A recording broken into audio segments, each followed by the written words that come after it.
Hi, this is Gayle with Bernina of Naperville, and welcome to the 5th lesson of Bernina's software building blocks.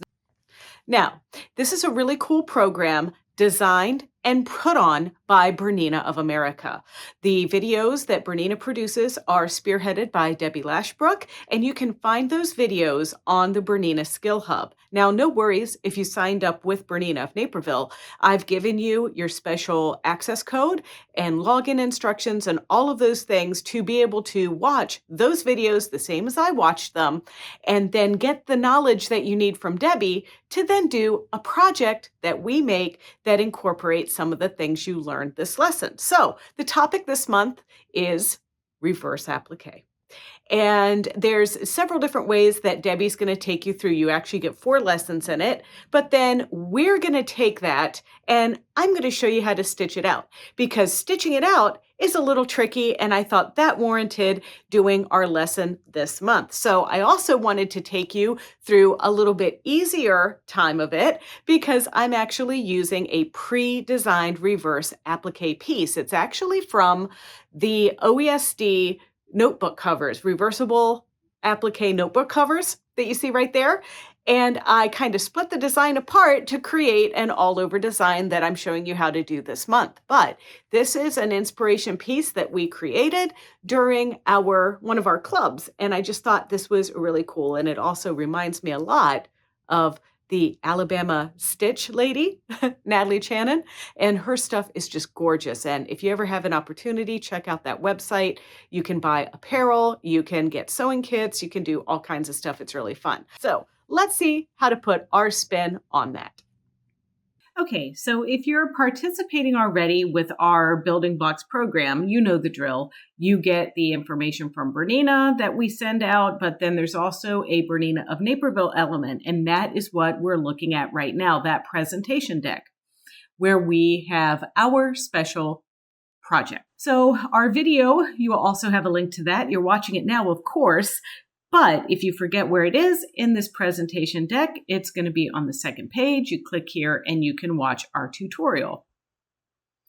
But where do you get your Bernina of America stuff? Well, I pretty much explain it all in this video. So you can just click this link and it will take you to our YouTube channel. I explain all about the Bernina Skill Hub and the Bernina Building Blocks program. And there's loads of instructions this month from Bernina of America to help you make a perfect project. So there's a reverse applique, applique tools, raw edge reverse applique, reverse advanced applique, and cut work reverse applique. And there is a handout for each one of these. And then, like I mentioned before, you can stream the Bernina of America educational platform on the Bernina Skill Hub, which is its own site designed for Bernina lovers like yourself to have a place where you can access their educational material. Then Bernina of America has also provided artwork and simple applique art files. So all of these little guys here underlined are links where you can download these handouts. This will link you to the Bernina Skill Hub, and then this will help you download their files that you are going to need to do the exercises. And what you're going to learn with their content is how to create reverse applique with both the Creator and Designer Plus segments of the embroidery software. You're going to learn raw edge digitizing techniques, advanced applique, and how to incorporate the cut work tool with reverse applique. And before we get too detailed, what is reverse applique? Well, it's pretty much like if you had a heart going on a background, and instead of making your fusible web heart, right, out of the heart fabric, you put the fusible web on the background and put the background on top of the heart. And this is a perfect technique when appliquing a frame like you see we did in our Building Blocks Lesson 2. So that peach fabric that has the hole cut out in the center for our embroidery, that is actually reverse applique. It works well when you're applying fuzzy or furry fabric, like that's really hard to like tack down and trim and all of that. So I would if I were doing fuzzy stuff, I would put my standard fabric on top of the fuzzy in a reverse applique way, just so I could manage challenging fabric.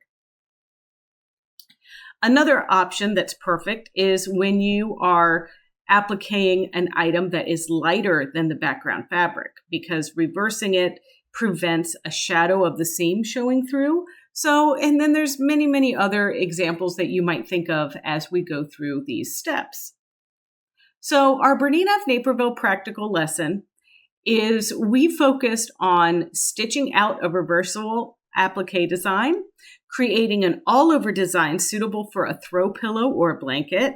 And like I mentioned in the intro, we're channeling our inner Alabama stitcher, Natalie Channon. And we have some tips and tricks for using various stabilizers to make sure that you get a professional result. So let's talk about the Alabama stitcher. So basically, the Alabama stitcher I was first introduced through a book for this, and I just thought it was so cool. So think about putting two pieces of knit on top of each other, stitching a design, and then cutting away one layer to expose a pattern like you see here. Now, of course, Natalie and her company have evolved since that first book that I looked at, where they have kits to do this. There's beautiful supple fabrics that you can do. But fundamentally, when I started doing this way back, we were upcycling t-shirts to do this work. And so that's why I was inspired this month to, instead of use fabric for our project, I thought it would be fun to upcycle t-shirts for our reverse applique pillow.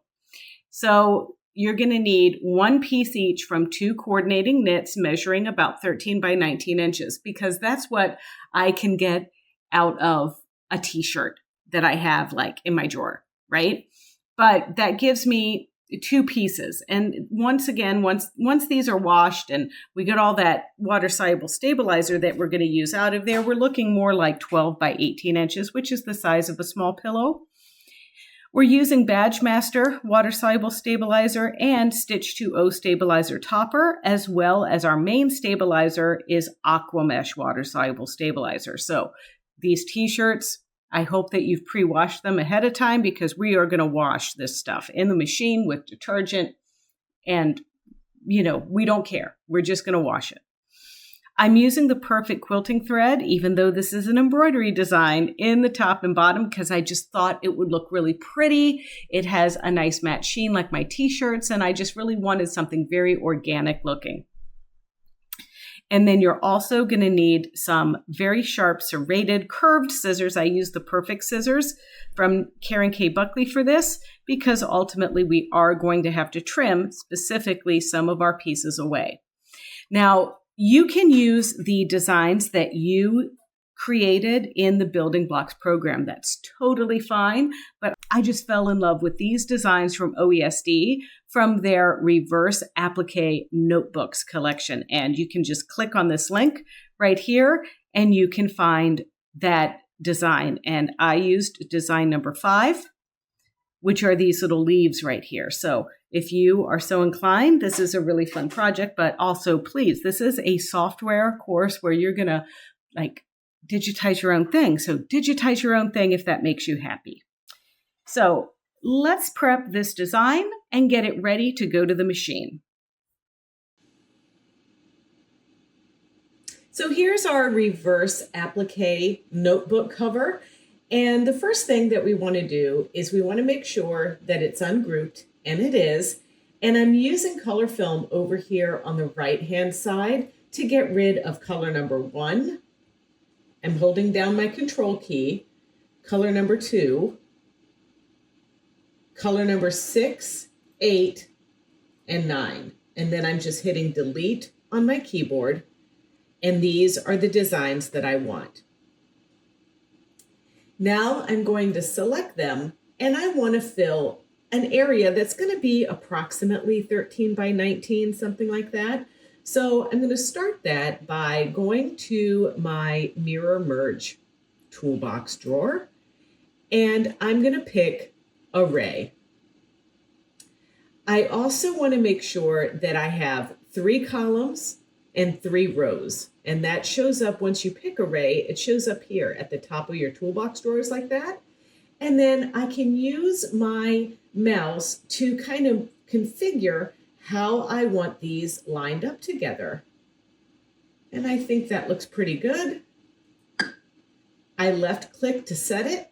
And now I'm going to remove my hoop by not removing it, but by clicking on it so we don't see it.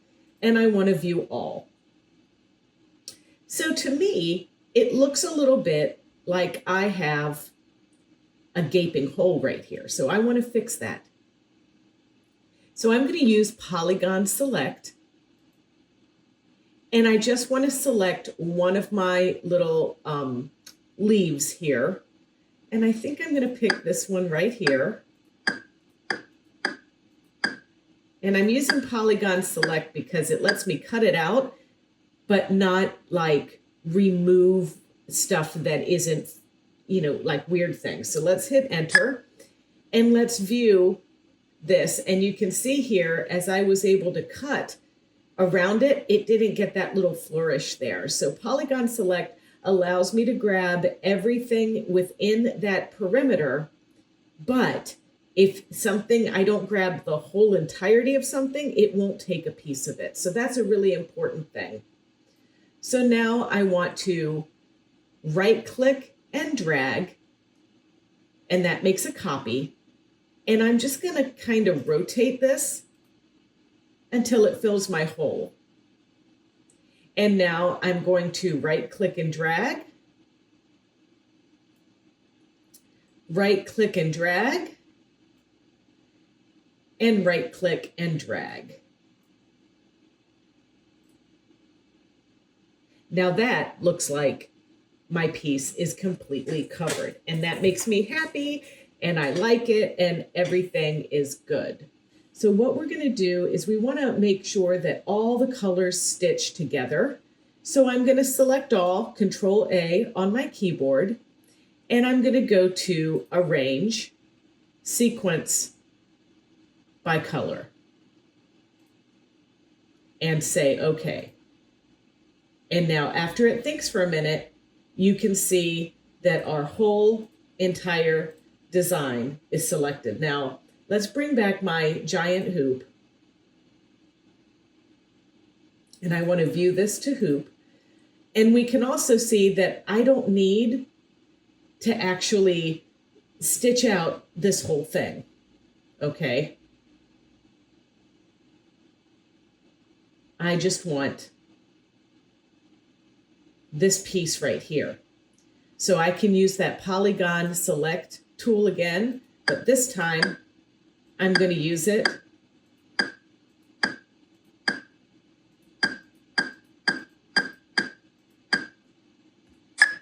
to delete a portion.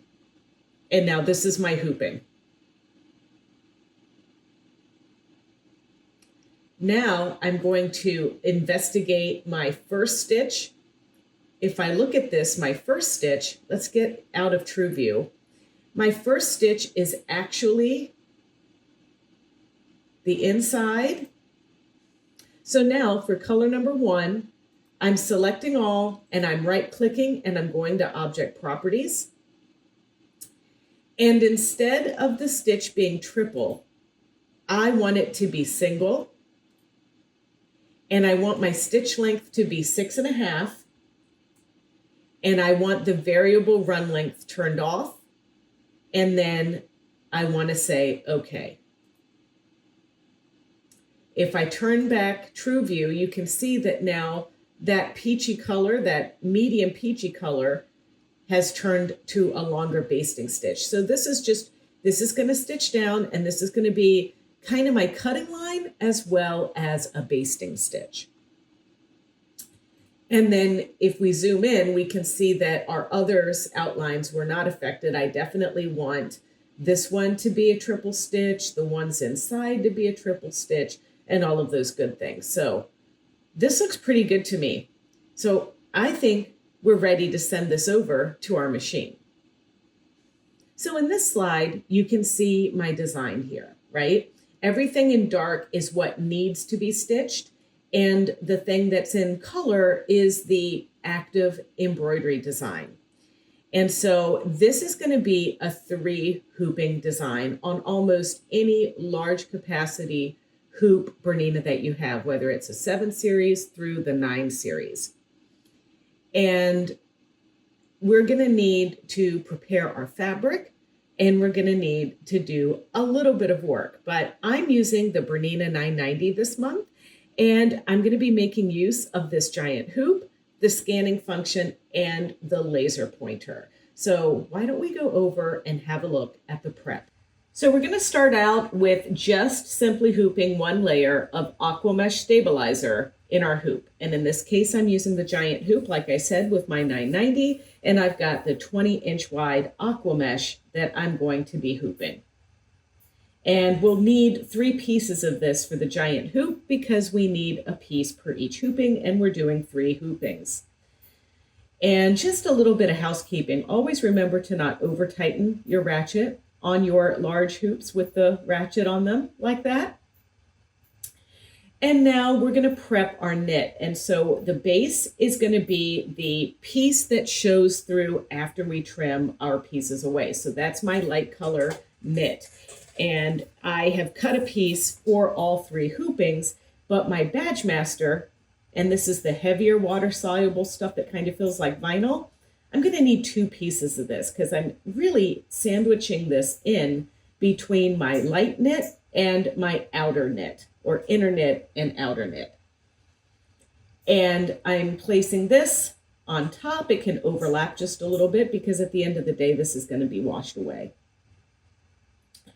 And then we're placing our knit, and don't forget that knit, if you want to make sure you've got the right side of the knit, knit curls to the right side. So now I'm just placing that on top, and to get all of these layers to hold together, you do want to use some 505 spray, but you want to make sure that you only spray the stabilizer. If you spray your knit, it really never comes off. So just make sure that you're doing that. I also sprayed my hoop so that I could get these temporarily stuck into position in my hoop like that. So now I'm going to scan this work in my hoop so I know exactly where to place my design. And, you know, I probably could have just used virtual positioning with this rather than scanning, but hey, I got a scanner, might as well use it. If you have another machine that doesn't have a scanner, then this is where you would use your pinpoint placement and your virtual positioning. And don't forget, we do have tons of other videos where we talk about continuously hooping designs on your Bernina that's not a 990. There's over 500 designs on our YouTube channel. There's over 500 videos on our YouTube channel. So once you have it scanned, you're going to go ahead and accept it. And then you're going to move the design so that you can position this right on your work. Now, we don't have to be too specific with this because it's our first time. But once you get it how you like it, then we're going to make sure that we set up the machine the way we want with that basting stitch with a, you know, 1/8 of an inch away from the design. We don't want thread away. That could cause problems later on. And everything else looks good. So it's time to stitch it out. And our first design is our basting stitch, where we use the thread up command to pull up that bobbin thread and grab it because we want to hold on to our threads so that they don't become unthreaded as we do the basting, because that basting stitch is kind of long and can be a little bit weird if you don't hold your threads to get started. I also want to turn the speed of my machine down because I've got like a lot going on in this hoop.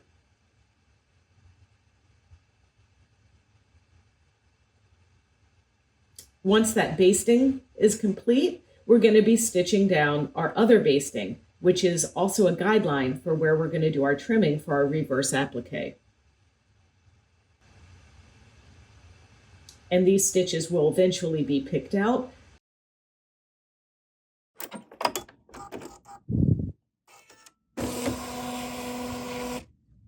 Okay, so now that we have stitched our tack down stitch, which is also our basting stitch, right, we are going to we're going to trim with these scissors. These are serrated curved scissors. We sell these here at the store. And these are the Perfect Scissors from Karen K. Buckley. And you're going to trim right on this line, but you're not going to cut those basting stitches. You're going to cut right close to the stitch. And I had you put that badge master in there so that your scissors can slide really nicely right over that kind of slick feel of the badge master. So we're going to carefully do this to all of our pieces. Once again, being careful not to cut the threads.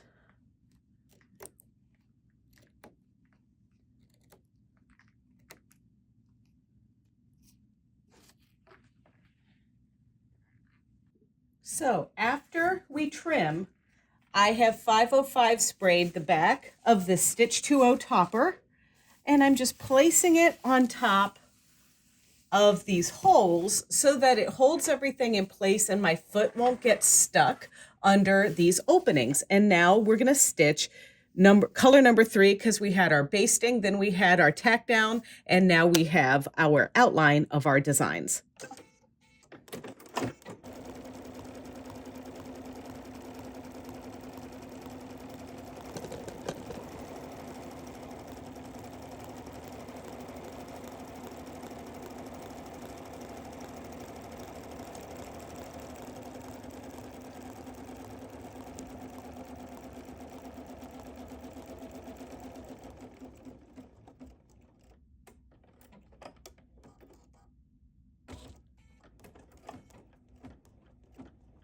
After we've stitched our first hooping, you're going to take a little bit of care to maybe remove some easy stabilizer, like this topper, the Stitch 2.0 topper.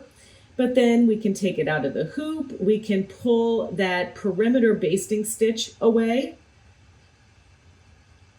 And that's going to help us remove as much stabilizer on the back as possible. Even though this aqua mesh is water soluble, I like to get a fair amount of it removed from my work. And then just very carefully, I did use a rotary cutter for this, but you want to be careful not to cut yourself or your fabric.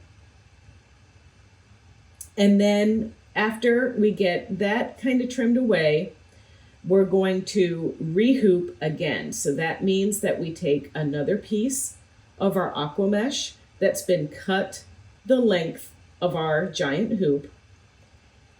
And then we're going to place this next hooping into position. And just as a reminder, I'm going to spray the hoop with some 505 to just help stick it in the hoop while I carry it over to my sewing machine. And this time, I want to make sure that I kind of move my work over a little bit. I did it on purpose to make our design not fill the hoop so that I have some wiggle room in positioning this design in the hoop.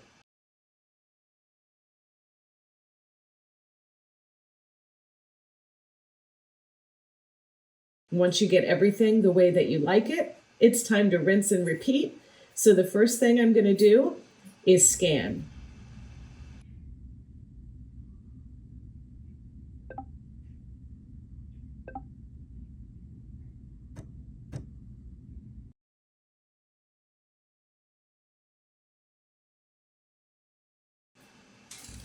And then once I get the scan, I'm going to just use the image that was created in conjunction with my design and place it just so in my hoop. And I'm using my knobs. And then once I get it to where I like it, I'm ready to stitch it out. I don't have to make any changes in my stitch summary. And then it's based and trim.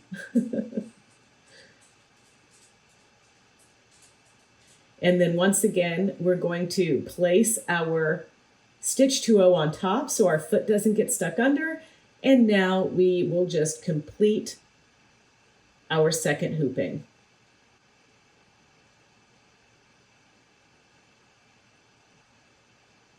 And I'm just having a look there at where it lined up. It did overlap more than I wanted, but you know what? I don't care. So now when I do my final hooping, I'm just going to kind of arrange it in the same way that I did the second hooping.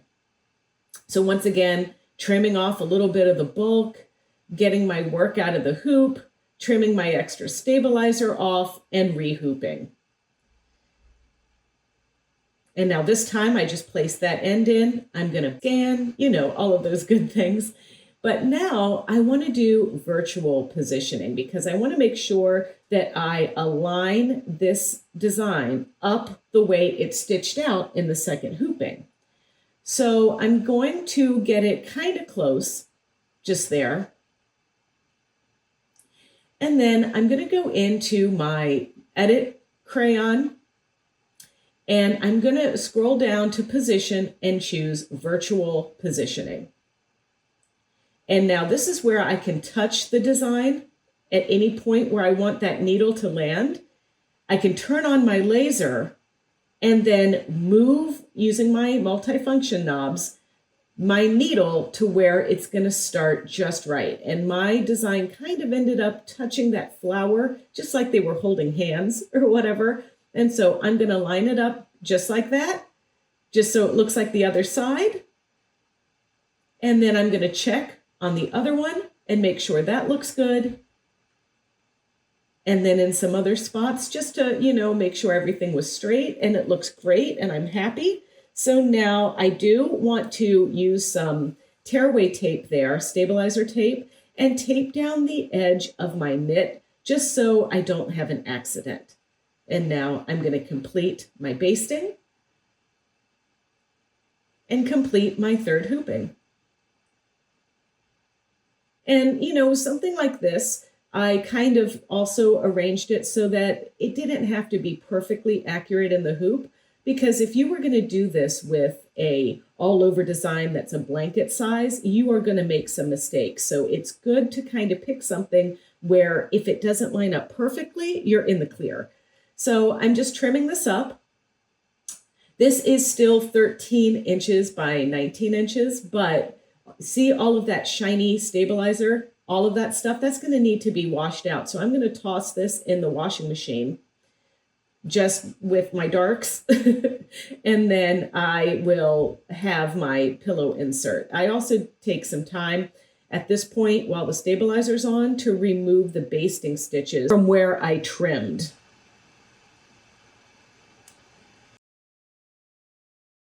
What do you think? Isn't it cool? I cannot wait to have this pillow displayed on my bed. Now, I'm going to make 2 of them because I had enough knit to make 2, but we don't know exactly when that second one's going to be coming, okay? All right, well, I hope you enjoyed watching this tutorial, and I hope you know that you can still sign up for the Bernina software building blocks, even though there's only one lesson left. Because if you sign up, you're going to get all the videos that we've produced. You're going to have access to all of Bernina's programs that they've put up, all in one tidy little email and handout. So if that's something that you would be interested in, hop on over to BERNINA and search Bernina software building blocks, and we can hook you up. All right, well, also, please check out some of our other tutorials and videos and all of those fun things over on our YouTube channel. Hey, it's easy to find. It's youtube.com/Bernina of Naperville, and there you can like, comment, and subscribe. Happy embroidery!